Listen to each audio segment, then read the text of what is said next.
Hello and welcome to Pick That One Out, a weekly podcast trying to pick out the fun left in football. My name is Jack Murphy. I'm followed by my fellow co-host, a man that I assume, like me, is tired after staying up watching the Super Bowl last night. Will Varney. Will, how are you?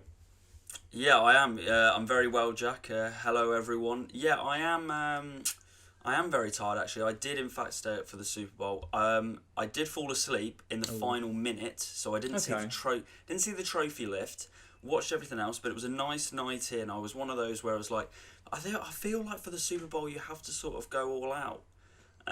So I got a Domino's pizza in. Oh, nice. Had a nice glass of wine. And really just sort of sat back and relaxed. And I woke up this morning, and I was feeling really tired, so I thought the best thing to wake me up would be go for a nice stroll in the snow around London, which was incredibly cold. That certainly woke me up. It was ridiculous.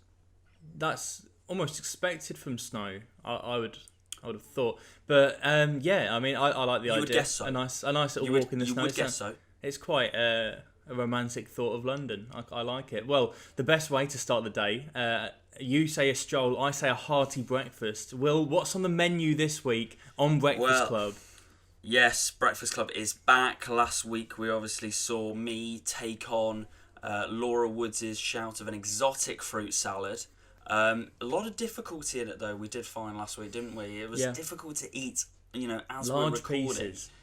Yeah, large pieces, crunchy watermelon could pose a problem. So this week I've gone for something. I've gone back to drinks. I've gone back to what I know. Easier. I've gone back to what I know. I don't feel like I can mess this up really like the hot chocolate. So we can only hope. And also there's a little treat on the side. So this week, Paul Hawksby, host of Hawksby and Jacobs on TalkSport, he does love a peppermint or a green tea. Now, I've never been one for a herbal tea, Jack. No, not me either. But basically, once again, I've had a rummage through the cupboards of my housemates without them knowing. Of course. And I found myself a green tea lemon flavour. Now, this could be dreadful. This could go badly once again. I don't like the sound of that. To me, it sounds like one of those drinks that you have when you're you're ill. You have a cold. It sounds like a Lemsip, So I mean, today I thought cold day, so might warm me up, but it could also go downhill. And then the little treat on the side, we have here in our house share every couple of weeks we have a lady called Alexandra who comes round to sort of clean the house, do the communal areas. Yeah, and she came on Saturday. And she said, I apologise for not coming for the last few weeks, and bought a huge marble cake.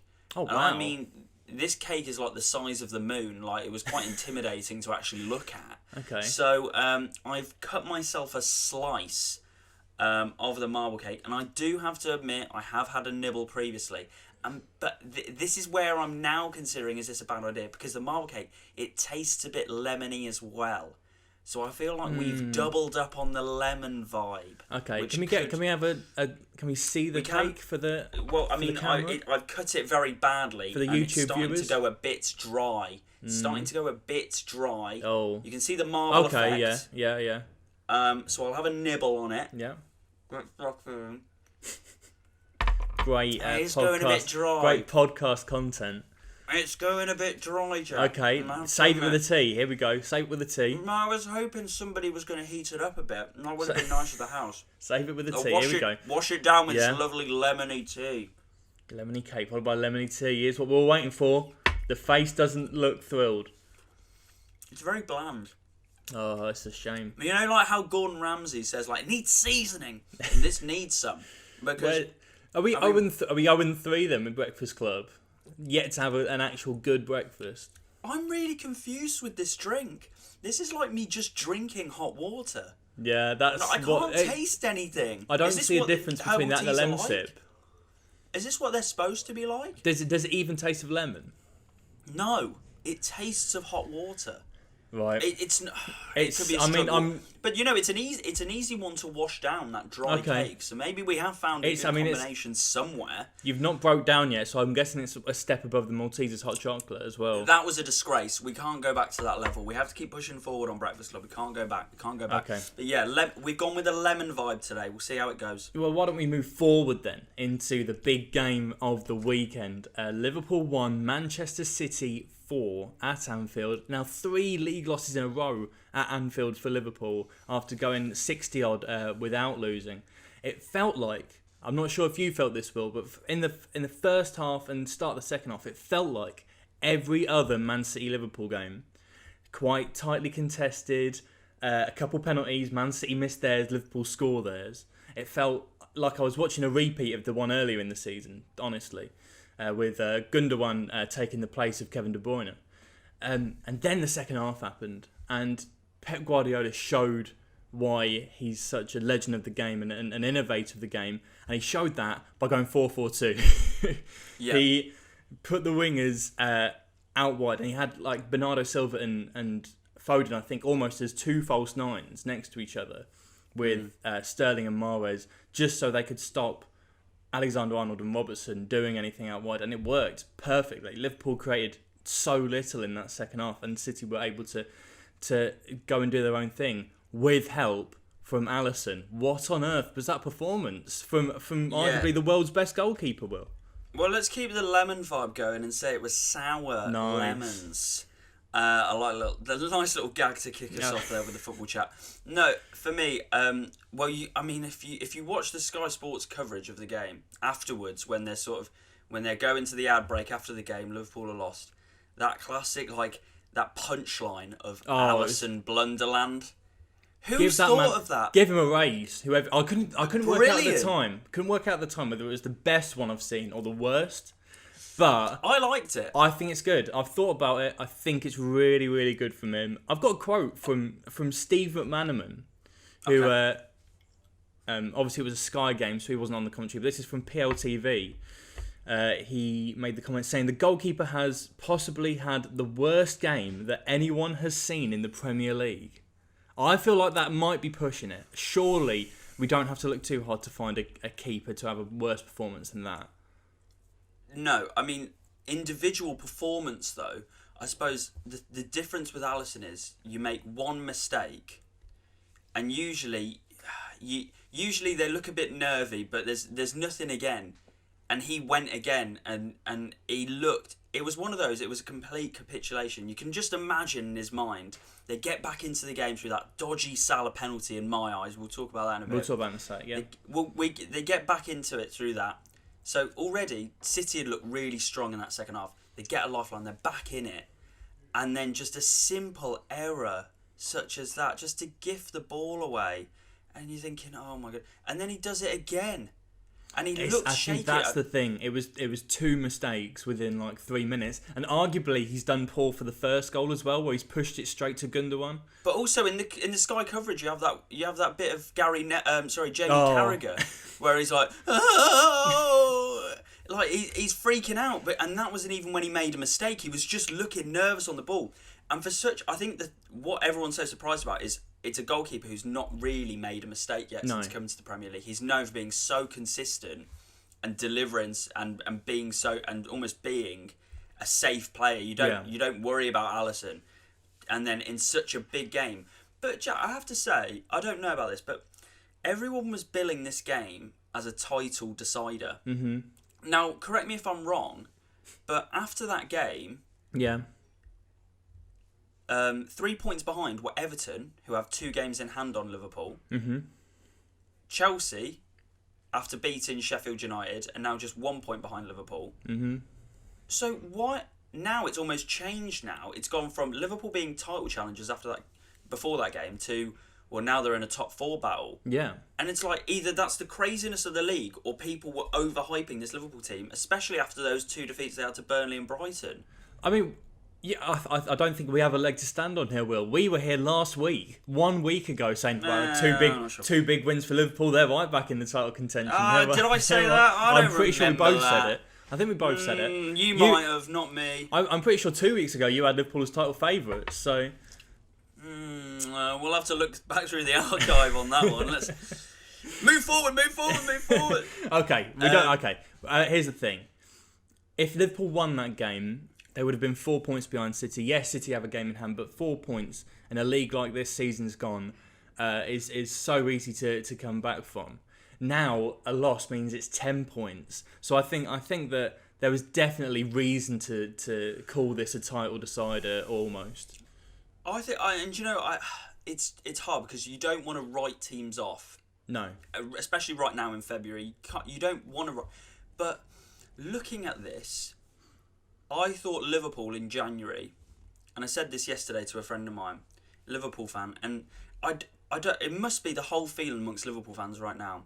You knew for 2 months before the transfer window that you needed a centre half. The injury problems were stacking up for you, especially in that position, to the point where you've had to put both of your midfielders in to sort of just to sit in there and just do a job. Now you're looking at it in the January window on deadline day. And in that month they leave it to the last day to get one player in on loan and a guy in for 2 million from Preston. Now that is a panic buy all day long. Now for a team of Liverpool's stature and what they've achieved in recent years, why on earth would they just not pay the money for a centre half? A centre half who could do a job, who is proven that he can play at Premier League level. Because if Klopp isn't going to play both of those new signings at centre half and he's going to stick with his midfielders there, that is a lack of trust all day. He clearly doesn't trust them in a game like that. So what's the point of bringing them in? Yeah, I mean, it's a vicious circle. I think FSG are thinking that if they bring in a new top centre back, then now you've got an issue of squad happiness when Van Dijk, Gomez, Matip are all back, and you've got to pick two of them as your regular starters. I know, but then they think, okay, if we can hold this out for a month or so, and then Gomez can come back, for example, get Matip back, and that will be enough for us until Van Dijk's back, and then they realise, oh wait, it isn't. We've just lost to Burnley and Brighton. This is more than the defence being hurt. Henderson being in the defence because of it is hurting our attack, so on and so forth. The fullbacks don't have the support either. I think a lot of people are making Thiago a scapegoat, personally. I agree. A lot of people are saying, oh, he slows down the attack. He's the new guy on the block here who's joined the team. And because he's the new guy who's come into the team, it's like, oh, well, we weren't playing like this before he joined, so he slows down the play. I don't think that's that at all. I think you've hit the nail on the head there. When you're playing players such as Henderson and Fabinho at centre half, when they do well at centre half, they're doing everything they can, but their position is the midfield. If you put them with Thiago, that strengthens the attack, and then you need players like Firmino, for example, to step up. Yeah. There's been a lot of talk about him this season. I know he grabbed a goal against Spurs a couple of weeks back, but you've got it. You're the striker for Liverpool. You have to actually improve this attack. Mo Salah at the minute is doing it all on his own. Yeah, I mean, here's the thing. I've seen people like, I think Roy Keane said it in the post match. He said if you play like that, you won't win a title for another 30 years, and people are too quick to write these lot off. With the amount of injuries they've had this season, if they have a full strength, obviously there's worries now about who stays in the summer. People could leave to a new challenge in the summer. If they can keep close to the team they've had when everyone's back fit, there's no doubt that they can easily challenge for the league again next season. 100%. So they just have to. But now the issue is, for me, you can't let this snowball. And you can't turn this into falling out of the top four, because that's such a huge ramifications after winning the league. Yeah, 100%. And we've talked about Liverpool yesterday. It wasn't good enough. Issues that have led to it and were caused during the game. But we have to give credit to Man City. I thought they played so well in that second half. Phil Foden, I have to shine the light on. He was absolutely incredible in that game yesterday. I don't know what to say about him anymore. I feel that we can't group him in as the best young player anymore. We have to just group him in with the best in the league. He's that good. Well, and do you know what? For me, a lot of people have been saying when Phil Foden sort of was being touted as this, this huge talent for England in the coming years. So many people were talking about him and how Pep Guardiola was managing him, whether he was, good enough to really step up at City level, whether he needed to go out on loan, things such as that. When Phil Foden was being managed by Guardiola, all of these questions were arising, and then all of a sudden you look at it and you think, well, now look at the player that he is. Maybe Guardiola did do the right thing when so many people were saying, why isn't he going on loan to the Championship? Why isn't he seeking a move? Now you look at him and you've got people saying, he's a 100 million, 200 million pound player. In the current market, can you really disagree with that? I don't know. He is an incredible talent. And you look at the array of midfielders that England have, especially coming up for the Euros, for example. There's such an array. Yeah. You have to say he's a starter. You have to say it because he's that good.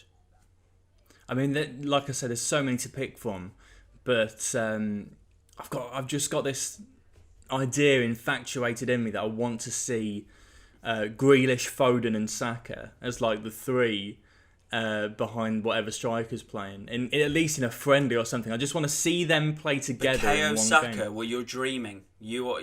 What? You've been dreaming then. You're dreaming if you're thinking Bukayo Saka is going to be Not even for a friendly. Not even for one friendly. No. He's not getting in. No. We'll agree to disagree. You can do a whole pod episode on that. I'm sure you can do a whole pod. I'm sure we will when it comes to Euro time. Do you not think he gets on the plane then? I think he gets on the plane, but it's a 23-man squad. Is Bukayo Saka going to really get in it above the likes? Think about the people who's going to be playing on the wing. The likes of you've got Rashford, you've got Sancho. Look at people like you could say who's playing better at the moment, Harvey Barnes or Bukayo Saka. Bukayo Saka. You tell me. Oh, really? Yeah. Don't do this, Jack, because we'll end up going into a 2-hour podcast. Okay, we'll hold it. We'll say, we've got a few months to the Euros. Time out. We've got a few months to the Euros. We'll save that talk for when we get... We'll cross that bridge when we get there. Yeah. Because we've still got plenty to talk about from this week. Much like a lot to talk about. A record breaker. Manchester United 9, Southampton 0 in the week last week. Southampton losing 9-0 twice in 2 seasons, which as a team that isn't threatened by relegation, realistically, is absurd. It's terrible. I don't get it. Alex Jankovic got sent off in the second minute. It would have affected a lot. Even with 10 men for 90 minutes, you shouldn't be losing 9-0. 9-0. No. How many times have we seen a team go to 10 men? Do they capitulate and lose 9-0? No. The thing is, it's happened to Southampton before. I remember watching that game against Leicester when it happened last season. And it was just, it was dismal to watch. It was embarrassing. And you must have thought, I think Ralph Hasenhüttl must have thought, not only I'm going to lose my job, but this will never happen again in my career. Didn't lose his job. Southampton have stepped up this season. They've, done really well at times. They were in the top 4 at one point. Top of the league at one point. And December time, they were around pushing top 4. Slipped off in recent weeks. But you cannot blame that young player. He gets sent off in the second minute. Yeah, absolutely. You shouldn't be doing it. It's a clear red card. What are you doing? On his debut as well. How does that go? On his debut. It's just pumped up with adrenaline. Too much. I don't know. There's a lot of dodgy stuff. I've seen some real... Allegedly, he's... allegedly. We don't want the lawyers on us. Allegedly, this is a kid that's asked for his, a transfer request in recent times. It's been rejected, and people are saying there's foul play going on. That's all alleged. That's all hearsay. Well, we did media law, so glad we studied up in that. We don't... Yeah. The last thing the Pick That One Out podcast needs is episode 5, the lawsuit, and we live from Crown Court. We have our lawyer on with us to discuss how we're going to get out of this lawsuit. No, they should not have been capitulated, and to lose 9-0. If you're Ralph Hasenhüttl, you must be thinking just again. I don't know if you saw there was that Twitter account set up. Yeah. Of has the 9-0 been mentioned? And they all throughout the game. All throughout the game, it was, oh God, please no, not again. Now it's has was yeah. Now brilliant it's to see. have either of the 9-0s been mentioned? Yeah. Oh no, it's shocking. From a Southampton fan, it must be just embarrassing because, like you say, they are not a team who is in threat of getting relegated. They've looked solid at times as well. That right there is just, like I say, a capitulation. They can't. It was embarrassing. What makes it worse is Ralph Hasenhüttl. He's one of my favourite managers in the league, and I think he's one of the best managers in the league. And he's carried this team that can barely field 11 senior players right now with all their injuries. He's carried them into this, like, for a lot of the season, a European fight. Now it's going to be a case of finishing as high as they can. Probably top half's the aim now. Yeah. I feel like if Hasenhüttl's not there, that result could easily drag this team into a relegation fight. And because also, what we have to mention is afterwards, they've gone and conceded 3 to Newcastle at the weekend. Who does that? Yeah. I mean, and some of the goals in that Newcastle game as well. I mean, there's another goalkeeper. Clearly, Alex McCarthy fancied, previewing Alisson's cock-ups by delivering a poor pass of his own for that third goal. But for me, a lot of people as well were saying, Ralph Hasenhüttl, he should get the Spurs job. Chelsea should have gone for him. You have these people, rumouring all this. They've gone very, very quiet after that 9-0. They've gone into hiding, the Hasenhüttl fans, and especially, after a 3-2 loss to Newcastle as well. Yeah, a bit of a real poor run for them at the moment. And like you say, from the sort of people going, but this was expected. Everyone said they're not going to finish top 4, even though they're up there. They're always going to drop off. This is what we're seeing right here. Yeah. And like you say, like the Liverpool, you can't let it snowball because once you do, you've undone all that good work. Yeah. There was a couple.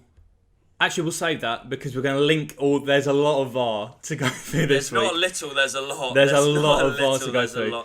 So the only other thing I want to mention from this is, I mean, we've talked. There's a 9-0 here, and we've not talked about United 1 second of it.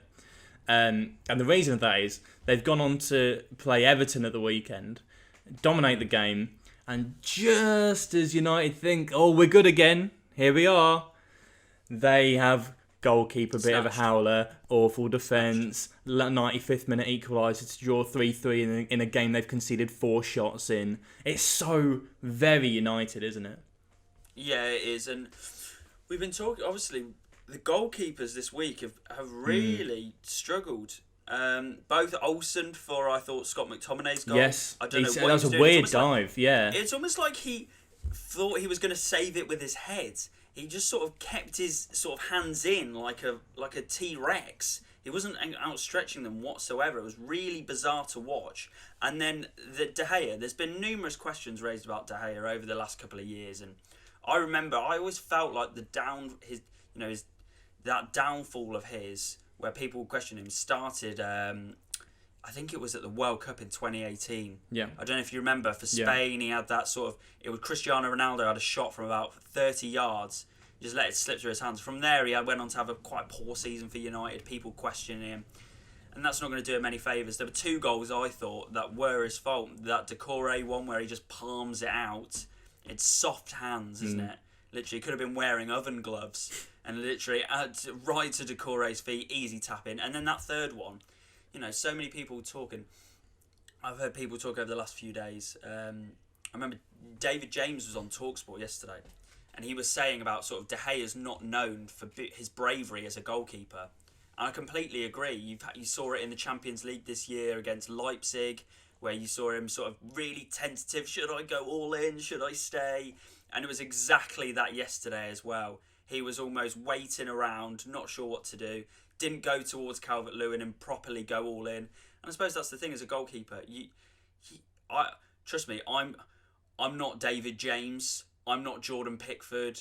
I played one goal. I played one game for the Ulster Grammar sixth form in goal, and I got a clean sheet and an 11-0 win. So I mean, look, maybe I know my credentials, but at the same time, you've got to run in 95th minute with like you said there, Jack. 3-2. Go to the ball and just collect it. You've got to dive at his feet. It's your job. Yeah, I mean, you sound very Roy Keane with the "it's your job" at the end. It's your job. Well, I know obviously Sick with my to death of this goalkeeper. With my goalkeeping experience, clearly. Yeah. Okay, it's time, Will. For the first time, we're going to bring Varney's VAR roundup in. I think this will be a thing whenever a week comes by where so many VAR decisions have caused controversy that we have to group them all together in one segment.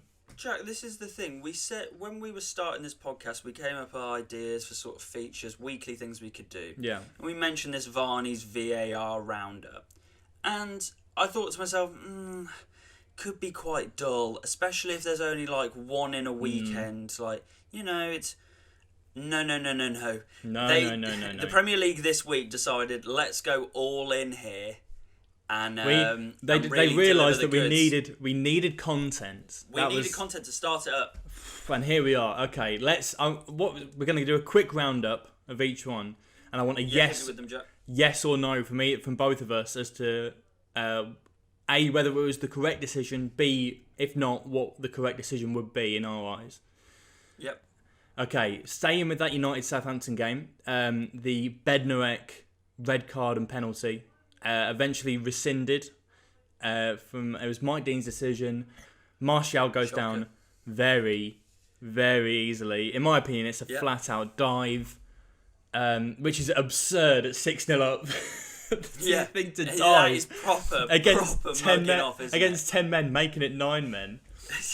I think this one's pretty clear. I think the FA agreed in the end. Well, yeah, I mean, they saw the light. Wow. I mean, Mike Dean should have seen the light by looking at that monitor. I think it was Lee. Was it who was on the VAR? Was it Lee Mason? Was it Lee Mason? It might have been Lee Mason. It might have been. Goodness me! I know it was Lee Mason and Mike Dean again on the weekend. Yeah, I don't know if it was the same combo. But no, Mike Dean looking at that monitor. I don't care who is in your ear. You look at that monitor and you see that is the slightest. It's a dive, the contact, and then not only there is he sending him off, given the penalty. No, 100%, not a pen, not a red card. It's a dive. Completely agree. It was Graham Scott on the VAR for that one. Oh, well, they're all really good, aren't they? So. Also in the same game, the only offside controversy, the real offside controversy of the week, Che Adams offside. The image did rounds on Twitter, saying how can this be given offside? And what's made difficult with this new ruling of the shirt sleeve is now considered a scoreable part of the arm and up.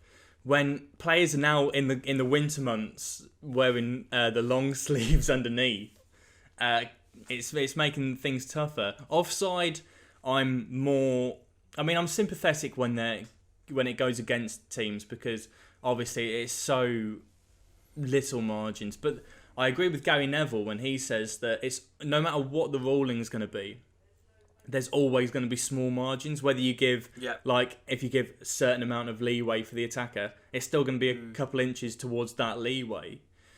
So I think we just have to continue going by this as objective as we can get, ruling of the lines and VAR, and I grit my teeth and go with it and say fine. Carry it off as offside, but a thing that not many are mentioning, if there's no VAR there, the flag goes up originally anyway, so it wouldn't have been given anyway. Well, but this is the thing, right? I found that I believe it's more the law than the actual VAR's problem. It's more than the referees. You can't blame them. It's the law that's the problem. And when you're saying there, I can't understand. We had it with Che Adams. Southampton had it again against Villa with that offside as well right at the end. This whole shirt sleeve debacle. I don't understand. They're marking offside on parts of the body which they can't score with. Yeah. And it's nonsense to me. I don't get it. And you're looking at, and especially. People keep saying, is this really football anymore when they bring the lines out? I always, VAR, they've always said it's for clear and obvious. How is that clear? How is it obvious? When you're having to get these lines out, millimetre lines, to decide, is is at his shirt sleeve. It almost feels like they're guessing with the offsides. I That's don't how know. it feels like to me. They don't 100% know. There's been some that have been ridiculous. I'm going to give them benefit of the doubt with the offsides.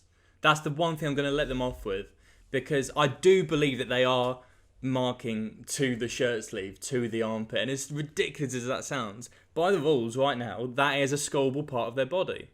So that is a place you can mark from. And like I've just said, I think if every goal like that is marked the same, then fair play, everyone's against the same thing. Whereas for fouls and red cards and penalties, that's where clear and obvious is meant to come in, which is we'll get onto that for the rest of these. But I think the offside has to be done objectively. You can't pick and choose. I think that would create even more havoc. But we saw ones like that Rodri one. We saw that Rodri one against Villa. Which by the again, it's another case of the laws, and that's a good. This is the one good thing I'll say about VAR is that VAR is showing up loopholes in the laws that are gradually changing because of them. We've seen it with the handballs at the start of the season. Do you know what? I feel like you may as well not have linesmen and women on the pitch now. You may as well not bother. I was thinking that. What do they do? Like, they're literally giving stood there throws as bystanders. It's giving throws and mentioning sweet nothings for fouls near them. Yeah, exactly. They might flag for a foul that's literally right in front of them, or they might have missed it anyway, and they literally are there for throw-ins. I don't understand their purpose, because literally every decision anyway is checked. So you may as well just go home and listen to the pod and have a lemon tea like me. Okay, that was only one game though. That was only one game this week, and we've already had that much to talk about. Yeah, same night, Arsenal versus Wolves. David Luiz sent off for a last man, stopping the last man through on goal. It was Willian Jose, I think, through on goal. Here's the thing: it's another case of fine, but the law's a joke. In my opinion. Yep. Obviously, I was incensed when I saw this. The best half of football I'd seen from Arsenal this season. About to go into the break 1-0 up. Should have scored 2 or 3, but that's by the by. And then just as the ref's about to blow for half-time, through balls played, and Luiz is cut off. Onside for Willian Jose. And then Luiz's knee hits the studs of Jose. And he's down on the floor. Or is it Jose's studs hit Luiz's knee? Exactly. And the ref immediately Craig Pawson immediately waltzes over. Red card. You're out of here, mate. VAR check didn't take that long either.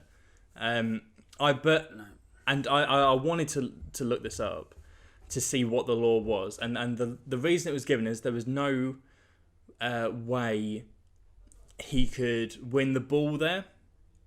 And the law states whether it's accidental or not, if you take the man out without going for the ball, it's a red card.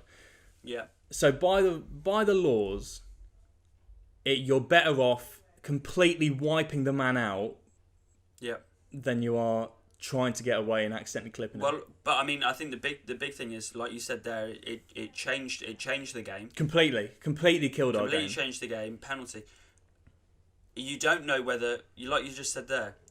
His knee hits Jose's studs as Jose goes to shoot, or does his studs hit David Luiz's knee? You can't. You can't understand. And now I'm going to bring another one in. We've also got the Salah penalty in Liverpool Man City. But Jack, that but what's the Bednarek was what we've got three. We've got three side by side here. That Bednarek one. Yeah. Right. Bednarek's appeal, it was cancelled, red card rescinded, no issue. Why was David Luiz not? I don't get that. I think I'm trying to be the devil's advocate, but I'm struggling. I can't understand. I don't know how it's not been rescinded, but I think the case they're going for is that Martial's was a dive and Luiz actually did make contact with him. I think that's what they've gone for. I find it incredible. Yeah, I know. Mean, I saw that Luiz one. I saw Twitter going absolutely crazy with it. I know. Have a look. And you just think, is this how soft the game has become? And then, like you said, You bring Mo Salah into the equation. Yeah. So Salah's penalty, we didn't go into much detail with it. He gets pulled back by Ruben Diaz, who got caught out on the counter-attack. And Salah goes down. Let's not beat around the bush here. Salah dives. But he's gone down like he's been sniped. Yeah, but here's the thing. As crazy as this is in this game, you can dive and it still be a foul. If Mo Salah stays up there, it does hurt his chances of scoring. But it's not enough to bring him down. But it still should be a penalty. The next question should be, if that's stopping a goal scoring opportunity, shouldn't Ruben Diaz be sent off for a foul? Mm-hmm. I've looked it back, and as much as I want to claim a conspiracy against Arsenal, John Stones is there coming across. So there is more of an argument that it's not a full one-on-one goal scoring opportunity. You'd have to watch it back for yourself. It's quite subjective, but John Stones is there in front of Diaz. For me, it was more about the contact, and I think it. You were incensed. You were incensed by this. Yeah, I was. This penalty. I was so wound up by it, and I'm not sure why. But I think it's just a fact of how soft the game has become. I think that's what's annoyed me so much. Mo Salah has been and I know over the past year as well, people called out Harry Kane, people have called out Mo Salah for diving or going down really easy under contact. Yesterday was a prime example of just where the game has lost any complete physicality whatsoever. If you look at Ruben Diaz, makes a mistake. He's alongside Mo Salah. It's the slightest touch on his arm. It's not a yank. He does. He does grab for the shirt. That's not a full-on grab. He goes for the grab, and he does pull the arm back. That grab is not going to cause you to lose all going in your legs. That's what I mean. It's not enough to go down. It's not enough to go down at all. And I understand it. I understand that if he goes down, he has the opportunity to win his team a penalty. But it's sad that amount of contact has created and caused that reaction from him to go down like he's just been absolutely wiped out. That's what incensed me. And for me, that is a dive. It was a dive, and I still don't believe it was a penalty. I don't believe it is. I think there is. We're in a world now in the Premier League where that is both a dive and a penalty for me. And we'll disagree on that one. Yeah. I'm not having that. Saturday morning, early kick-off, Arsenal Villa. We've got 2 in this one. First half, Ezri Konsa takes down Saka on a potential run. Was the last man, but was like 40-50 yards from goal, hence why no red card was given. I think fair enough. Well, do you know what I thought about this one? This was a case for me of them. They don't consider who the player is, because it was Bukayo Saka, wasn't it? Saka was the one that was fouled, yeah. But it's a foul by concept. Now, there's no way the 4 Villa defenders are catching up. Yeah, Bukayo Saka's not being caught. But they almost imagine that it's like Tony Hibbert running through on goal, and it's like that's the thing. No offense to Tony, of course, but Tony isn't like Usain Bolt, so he could well have been caught. Bukayo Saka, he's running straight through. So that was a classic case for me of them not understand. It's almost like it's got to be a clear like view for all players. And I thought it was close. It was really close, because I think the covering player was Matt Targett, and you saw he was about 40 yards the other side of the pitch. And you're thinking, is he going to really catch up on the distance, or is it going to be a one-on-one with Martinez? I think if it was central in the pitch, there would have been more of a chance. It was out wide and 40 yards I also think that is a difficult one for a ref to decide that, because each side is going to have a viewpoint. If you send him off, you're going to be going, whoa, is that definitely a last man? How do you know that? And if he's not, you have people going, whoa, that's ridiculous. It's such a tricky one. It's 50-50. That was one I didn't feel too hard done by. One I was a bit more annoyed about was our old lad, Emi Martinez, yanking down Alex Lacazette in the box. Yeah. I think this is a prime example of keepers being overprotected at times in the Premier League. They get a lot more fouls than they deserve. and keepers get away with a lot. And they get away with a lot of fouls they should be given away, like this. The referee's claiming, or the statement afterwards is claiming that Lacazette is also involved in the contact on Martinez. When the contact is definitely... it's very limited. It's definitely started by a yank from Martinez. Oh, well, Martinez basically drags him to the ground. He's giving him an over-the-arm throw, judo throw. I completely agree with you as well that keepers do seem to be protected at times. A lot of the time they're protected, especially you see it on corners as well. Any pressure that they might be put under, the slightest touch, go down, win the foul. It's been known for years. But no, this one, I think in the Match of the Day coverage, I can't remember who said it. Somebody, one of the pundits on Match of the Day seemed to say like Lacazette, was jostling with Martinez, and almost he insinuated the contact. It was him who was actually, the one who was doing all of it. The video coverage, the TV coverage suggested otherwise. I think Martinez was very lucky with that one. I really do. I think when you actually see it back with the grab, definitely more of a grab than there was on, say, Salah, for example, in that instance. Yeah. So, I mean, last bit on Arsenal, I can't skate past the Wolves game before without mentioning the Leno red. I mean, there's no debate on this one, but what on earth was he thinking?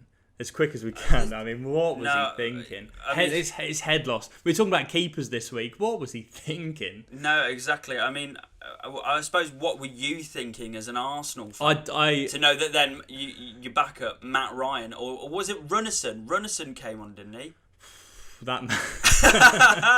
Okay, I won't speak. I prefer not to speak about that, man. Move on. But yeah, it's the first time in months I've walked out of the room watching an Arsenal game. As soon as I see him storm out and punch the ball out, I was like, I'm out. That's it. Turn game's TV done. off. Okay, last one. As quick as we possibly can with this one. Yes. We put a poll out to on the pick that one out Twitter at PTTO Pod as to what the worst VAR howler was this week, and by a landslide it was this one. Thomas Soucek sent off at the end of West Ham 0, Fulham 0 for raising his arm. Just raising his arm. Mitrovic falls down like anything and then acts the good guy and says it's not a red card. I've not seen anything like it, Jack. I really haven't. I've got here an explanation, or an attempted explanation and this is Dale Johnson at Dale Johnson ESPN on Twitter. Really good for stuff like VAR, good at roundups and what the VAR and the referee have to decide. And he says this. He says it's mainly Lee Mason's fault. He's the one that's egging on Mike Dean to give the red. The law is it has to be violent conduct unless the force used was negligible. Everyone knows the force used was negligible and he's not meant it. There's no way Soucek's meant to elbow him on the head. He's literally raising his arm to claim to the ref or to claim to the free kick taker to aim to him or whatever it was. There's no way he's meant to elbow him on the head. But Lee Mason's decided that it was violent conduct on purpose because, and I quote, he had a clenched fist. It was embarrassing. It was embarrassing. It's one of the most embarrassing decisions there's been in recent years for me, and especially the fact that it's no longer now just down to the ref to decide that you've got somebody replaying that numerous times on a TV monitor. It sends Mike Dean to look at the monitor, and as soon as Dean goes to look, you know he's getting sent off. Oh no, because Dean loves it, and this is the thing, so many people say it, former players say it as well, that they don't like Mike Dean because there is an arrogance, there seems to be this fact of loving controversy. We've seen it in recent years with decisions he's made, and it was embarrassing.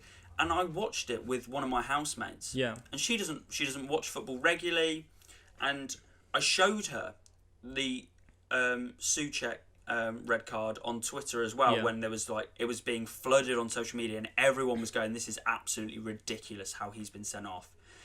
I showed it to her again, and the first thing she said was, well, he's just moving his arm, isn't he, to get out of the way of that guy.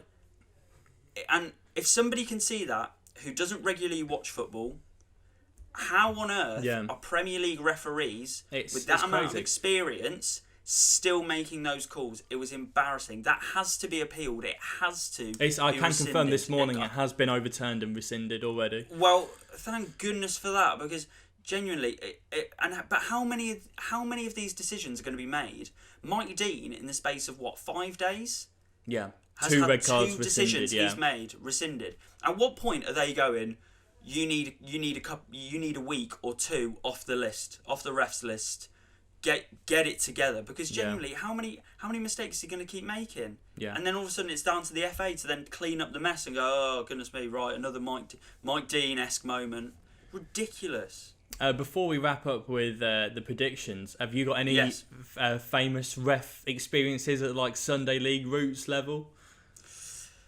Ref moments. I mean, I remember playing when I was much younger. When I was playing at Stratford, I remember we had a ref. His name was Fred. I just remember his name was Fred. Informal. And he was nicknamed. He was coined Big Fat Fred, which obviously, classic youth humour, the classic. And I remember it was one of those, you saw Fred turn up to ref the game, and this was when I was about maybe 10, and you're thinking, oh, for God's sake. And you just knew that you're in for a tough one, because there was he was gonna make a clown moment at some point. He was gonna get away with it. And I remember there was one point in particular where the ball went out for a throw-in. I went to take the throw-in, and I was wearing gloves. And as I picked the ball up, the ball slipped out of my hands back onto the pitch as I go to take the throw-in. So I go onto the pitch, pick the ball up again. And he goes, foul throw, handball, free kick to the other team. I went, what? And he's going, I saw you take it. And I went, hold on. I picked up the ball and it slipped out of my hands. How on earth is that like that? There's no throw-in. And he's going, no, play it. Watch yourself. I might have to tell you to take 5 minutes off, because this is when I was about 10 as well. I weren't giving out yellow cards or anything like that. Might have to give you. And I'm literally stood there like looking around at the manager like, is this actually happening? Is this man actually watching what I'm watching? And so Big Fat Fred was a classic ref who you could always rely on for a bit of drama in a game. Yeah. And I remember another one as well, which I suppose I could partially blame myself for. We're playing a away game, and I remember before the match, the manager said to me, he said to me and the team, just nobody give any fouls away, no one do anything to incense the ref, as he's going to love giving a yellow card. And I thought, he doesn't even know this ref, so either he's a psychic or he clearly can just look at someone and go, he's giving a yellow card.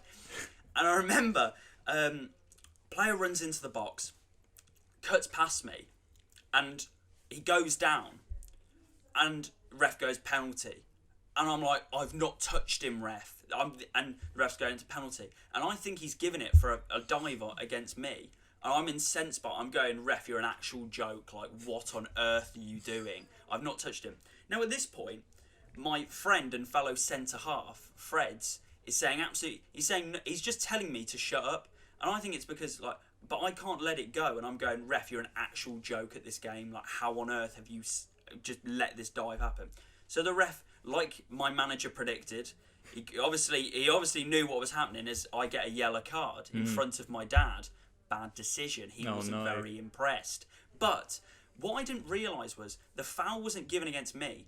Freds, who was stood behind me, had actually fouled this guy, but then just proceeded not to tell me at all whatsoever that it wasn't me. So I spent all this time going for the ref, and Freds is there going, just shut up, Will, knowing because he'd given the foul. Well, you could have mentioned it to me, Freds, because I wouldn't have had that 10 quid fine otherwise, that little tickler. So no, for me, those are two stories from the Sunday League days, where you always knew. I would always look for, if you knew you had the same ref, if you could recognise the ref, you were thinking, we're in for a tough one. I've got one. I'm not proud of it, but this is so.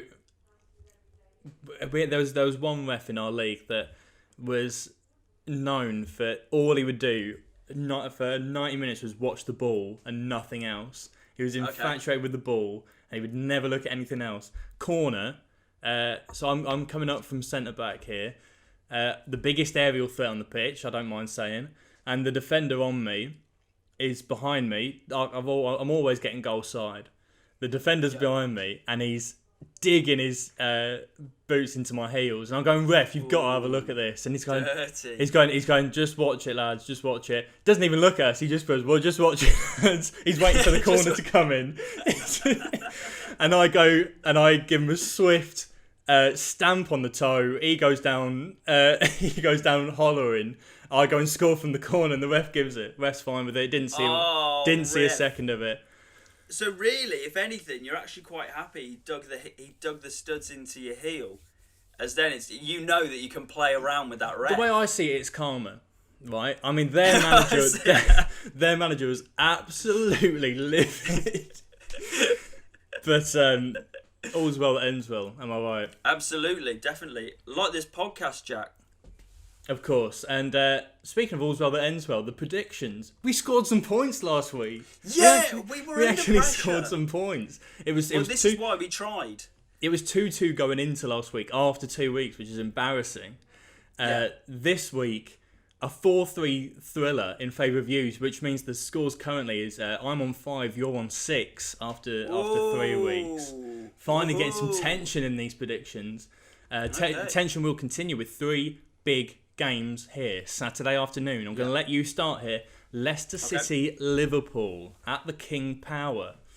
Yeah. Well, we've spoken already today about not letting this snowball for Liverpool and their current form.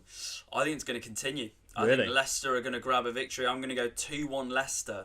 I think at the moment, I know they've obviously got a 0-0 draw against Wolves, but everybody was going on about this title decider between City and Liverpool. Almost forgot that sort of where Leicester are and United as well.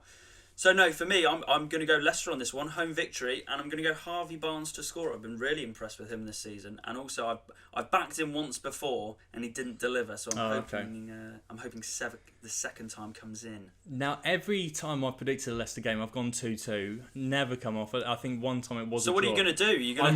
I was really tempted because my first initial reaction was 2-2. Do it, why not? my initial reaction was 2-2. I'm thinking draw, and if I'm thinking draw, I may as well go for it. Am I right?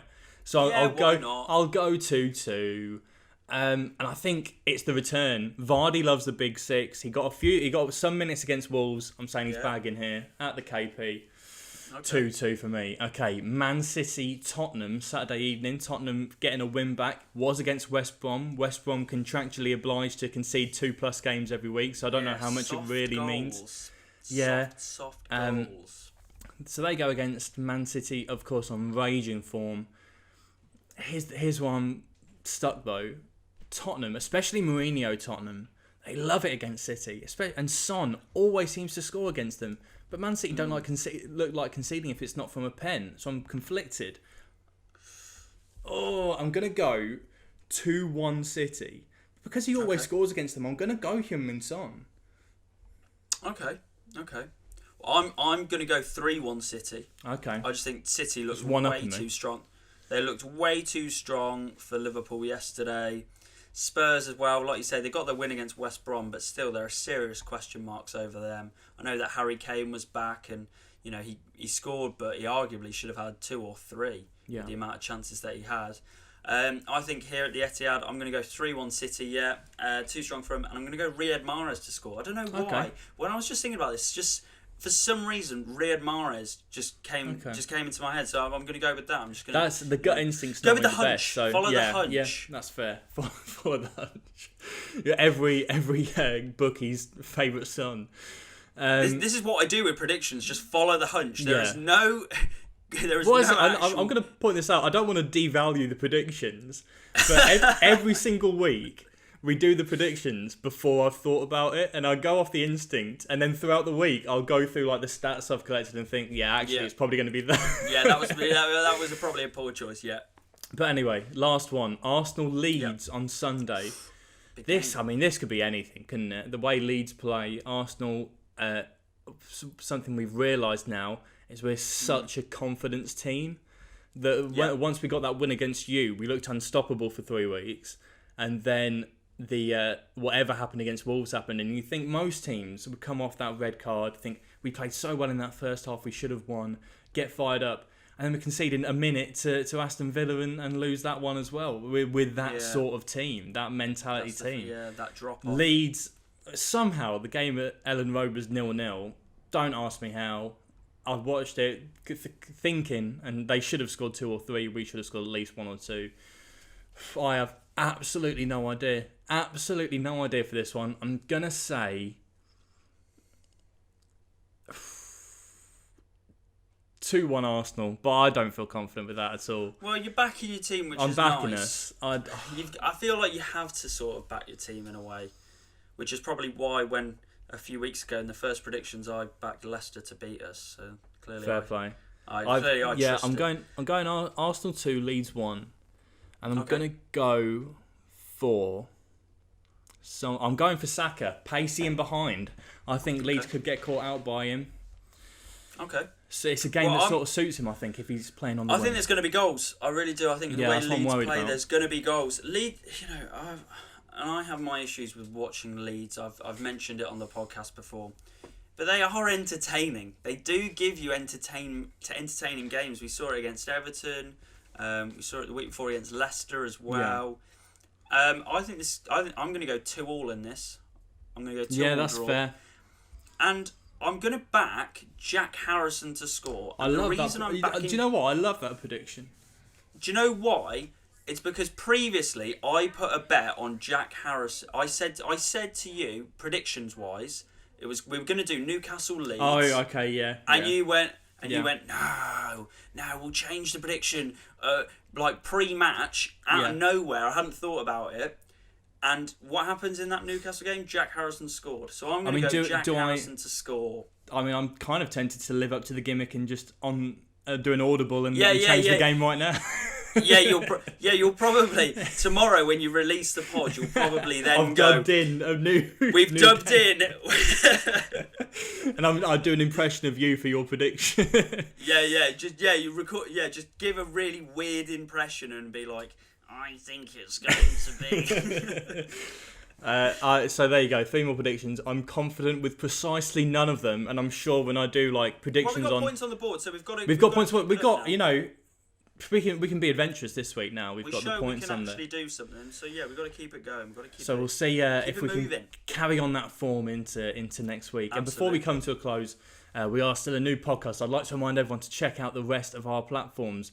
If you're on YouTube and you've not subscribed, liked, hit the bell, all that business, why have you not? Do it. Do it now. Even if you're on Spotify, head over to YouTube, subscribe. Maybe you'll have some free time and think, maybe I want to watch them this week. Maybe I want to see their faces while they're giving out about Mike Dean. Like? Exactly. Watch me drink this lemon tea. I'm sure they're hearing you. I'm worried about this edit. I'm sure there's going to be many bounces next to the mic. Slurping? No, not the slurping. I'm worried about the banging next to the mic. I mean, people might. I'm hoping people can give me a review, maybe, and let me know if that is a thing. We'll see. Dear. Follow us on Twitter. We had a poll out this week. You can give your thoughts as well and any comments on any potential highlights that go up there as well at PTTOpod. Will, you're not going to believe this. There is a TikTok. When this is out, there is a TikTok on the TikTok at Pick That One Out Pod. One of the highlights has made it onto TikTok. You won't believe it. I did claim that the only reason I was saving it was to do multiple. Turns out the way I want to do them, they're going to take longer than I thought. So it's one on there. Well, I'm going to have to download TikTok now. Yeah, I'm going to have to download it to see. If you follow our Twitter, there's a link to our link tree as well in our profile, which has links to everything relevant to Pick That One Out. Will, Breakfast Club, give it a rating for us. Let's get that league table firing with this lemon tea and marble cake combo. I'm going to go 5 out of 10 today. Really topping it. I wasn't expecting it. Lemon tea was an easy drink. Okay. It was a nice temperature. Problem was this sawdust of a cake. Poor, whatever her name was. Alexandra, was it? Yeah, it was. I don't want to. She might listen in. She's not here, Coach. She might listen to the pod. Who knows? Yeah. But cake, it has had a couple of days out. Hasn't been kept in a dry storage place like should be with cake. Very dry, could be used as a doorstop, door wedge, or even as a brick for a house. Nice. So yeah, this is going to be given to the birds outside who may like marble cake, they may not. But I'm going to go 5 out of 10. Okay, it's a table topper. The bar is very low 3 weeks into Breakfast Club. We'll see if you can improve it next week. These TalkSport members, they need to start getting better breakfast, I'm saying. Well, the cake brought it down. Yeah, Hawksby's been robbed here. So that is full time on episode 3. Thank you for joining me, Will. It's a goodbye from the both of us. We'll see you next time. Thank you very much.